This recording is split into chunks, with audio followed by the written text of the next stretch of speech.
आज मैले first home बायरले गर्ने 3टा कमन मिस्टेकहरू लिएर आएको छु। पहिलो मिस्टेक, होम लोन एप्लिकेसन गर्ने क्रममा अथवा एप्लिकेसन गरिसकेपछि अर्को लोन लिइदिने। जस्तै गाडी किन्नको लागि पर्सनल लोन।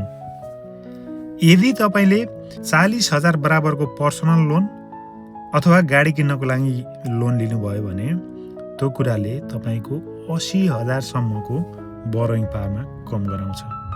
दोस्रो, सानोतिनो एमाउन्ट त हो नि भनेर क्रेडिट कार्ड लिइदिने अथवा आफ्टर पेबाट सामानहरू किनिदिने। यो बारे मैले डिटेलमा भिडियो पहिला नै बनाइसकेको छु। यदि बढी जान्न चाहनुहुन्छ भने मेरो पुरानो भिडियोमा गएर हेर्नु होला।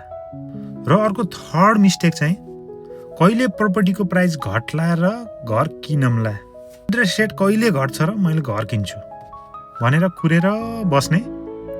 कुर्दा कुर्दै घरको प्राइस बढेको अत्तो पत्तो नि नहुने। तपाईँ यो गर्नुभएको छ भने बेस्ट स्ट्राटेजी के हुन्छ भन्दा टाइमिङ द मार्केट भन्दा पनि टाइम इन द मार्केट भन्ने कुराले ठुलो रोल खेल्छ। तपाईँले अहिले 8,10,000 हाल्नुभयो अथवा 8 लाख हाल्नुभयो, कति हाल्नुभयो भन्ने कुरा अबको 15 वर्षपछि त्यो कुराको खासै ठुलो मिनिङ हुँदैन। किनकि 10-15 वर्षमा कुनै कुनै कन्डिसनमा बाहेक नर्मल्ली डबलभन्दा पनि बढी हुन्छ। फर्स्ट होम बायरहरूले अरू 2-4 मिस्टेकहरू पनि गर्नुहुन्छ, त्यसको बारे मैले डिटेल भिडियो बनाउने नै छु। यो भिडियो कस्तो लाग्यो, मन परे चाहिँ एउटा लाइक दबाउन नबिर्सिनु होला।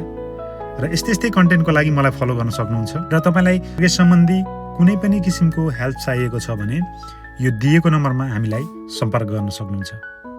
Thank you so much.